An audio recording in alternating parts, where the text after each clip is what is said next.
I'm doing something completely and utterly unorthodox for this mod review.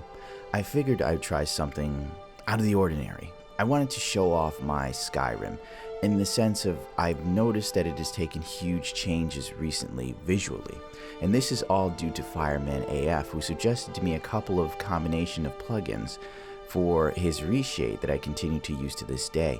The first one is Skyrim Bigger Trees by fadingsignal. Now, fadingsignal went to the hassle of rebuilding this from scratch specifically for Skyrim itself. Simply Bigger Trees has a basic goal: to make all the trees bigger. And this is far more immersive and realistic, as anyone who has seen and has ever been in a real forest would note that the trees are just far too tiny, retaining compatibility with texture mods and making Skyrim's forests worthy of their legend. This seemingly small change has massive atmospheric impact to the game.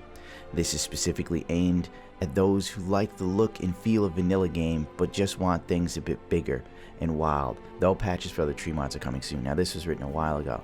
Now, using simply bigger trees with tree bark HQ is a must. The beauty of tree bark HQ is it's short, it's sweet, it's simple, it's in your face, and it does exactly what it says: high quality tree bark. If you want 4K, it is there for the taking, and this is magnificent. Personally, I'm using 2K simply because I'm running a 1080p monitor for this game until I get another 980 Ti to SLI, or unless I upgrade to a more powerful single GPU. That is why I'm still playing at 1080p. Please forgive me, I forgot to put this video in 1440. Now, you might notice that there are stutters and there's slight slowdowns in my video. This is because I'm using a very, very demanding E&B/reshade. KE&B Pure Light Special Edition fully loaded. So this is a very, very demanding E&B. So any stutters or slowdowns is because I could use another GPU to handle this great E&B. But anyway, let's continue. Verdant, a Skyrim grass plugin by Preeum. Originally, this was just going to be a tweak of Tamu75's unique grass and ground cover plugin to add more grass density. But the mod author started to reintroduce some of his favorite grasses from SOF, an unbelievable grass, into the plugin. And before the mod author knew it, he had a whole new, or she had a whole new grass look for Skyrim. This grass plugin is their personal take on Skyrim's landscape, and almost all areas of Skyrim have lots of dense grass. This mod uses grass on steroids. Now, I could go on verbatim with all of the descriptions of these mods, but I felt, why not shoot from the hip, as they say. All of these mods, depending on whatever load order you want to use, I don't suggest using the way I did it because I haphazardly at times make mistakes. It's best to probably contact Fireman AF to see what he did because his Skyrim is beautiful. And mine, I feel, pales in comparison. But the point being, Skyrim is all about interpretation, and the right mixture of mods can bring to life this game. It can truly make Skyrim what I felt it should have been. In the days of when I played Skyrim on PS3, I didn't know what I was missing, I should say, until I moved to PC. And the best way to experience these mods, I feel, is together. Rather than showing them separately, one at a time, I wanted you to get an idea of what this can look like put together as a whole, as a complete piece, if you will, as a 3-course meal, if we want to put it in a culinary sense. What is a plate of food if it isn't dressed beautifully? Sushi in itself is an art form. Let's use that as our base, as my point. A plate with a single piece of sushi, yes, it's good, but then there's the rest of this plate, it's the rest of the canvas, and it's barren, it's empty, it's all white. But when you have a completely adorned meal with a multitude of colors and tastes, the vibrance is alive, sauces, there are little decorations on the side. The decor is immaculate. And now you look at this plate of food and no longer is it just simply a single piece, but it's something that is visually appetizing as well as simply appetizing, I guess. I can't think of a good word to put there, but I hope you understand what I'm trying to convey.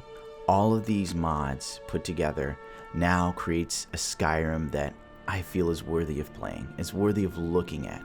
And I felt that while I was playing this game, I said to myself, I could just do these pieces individually, like other modders, or I could put them together and show everyone what it can look like together.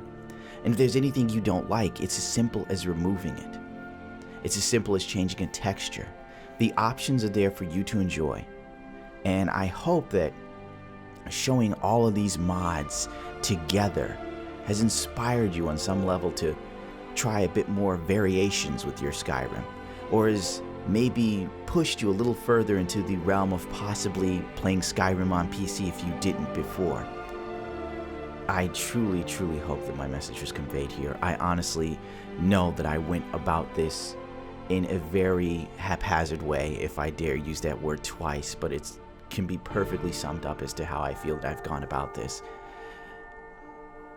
A picture is worth 1,000 words. And I feel a video with this much beauty, light, and color is worth 1,000,000.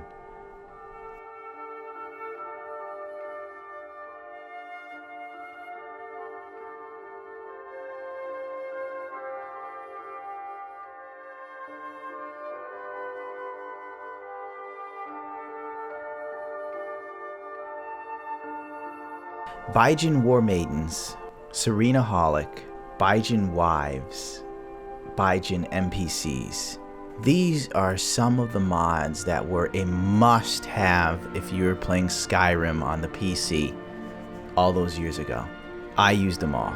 I loved all of those mods. And these were by RXKX22. I always assumed his name was Bijin, but I guess it's before I paid more attention. Finally, these legendary mods, I dare say, have been ported to Skyrim SSE by Mebantiza. Now this port will allow you to use all-in-one, all of RXKX22's mods. This allows the Bijin mods, War Maidens, NPCs, Wives, Serena, and so on by RXKX22 to be managed by a single ESP. This is more than a merger ESP, but it also incorporates numerous updates, bug fixes, along with some extra features not found in the original Bijins. 2 options to choose from, by the way. Now this mod requires you to go to the original Skyrim Nexus page and download all of these mods manually. Then you just upload them manually through your Nexus Mod Manager and pop this thingy on. And you're pretty much done. That's it. It's over. This is a very easy to use mod.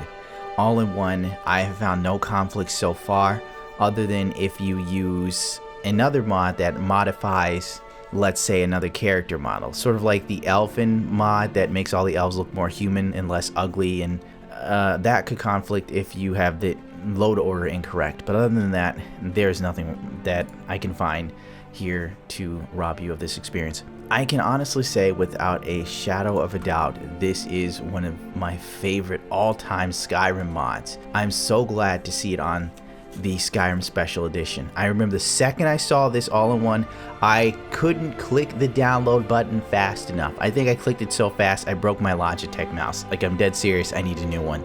And that's how good this mod is. It goes through and gives a complete and utter visual overhaul to every important NPC, companion, wife prospect, and War Maiden or House Carl, whatever you want to call them. I love this mod. I can't even think of a way to convey to you how much I think this mod rules.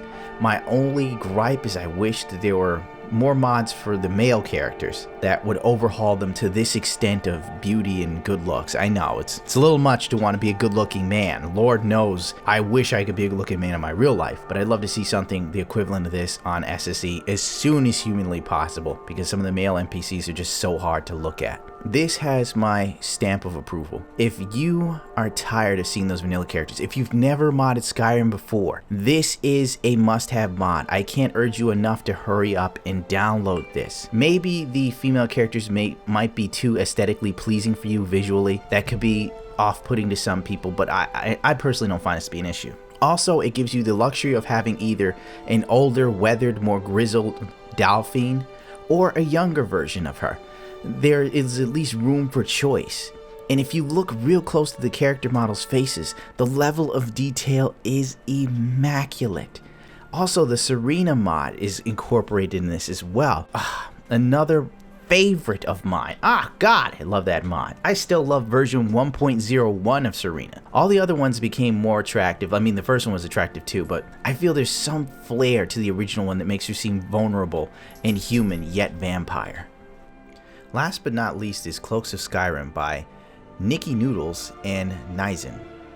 This mod adds almost 100 new styles of cloaks to the world of Skyrim via crafting, level lists, and static loot.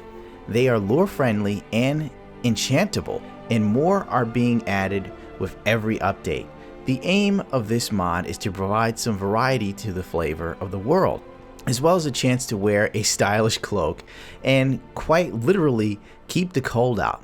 The cloak provides defense against the cold in both frostfall and hypothermia mods. You'll see NPCs around Skyrim wearing various cloaks, and they are unique in variations to stumble across in your travels.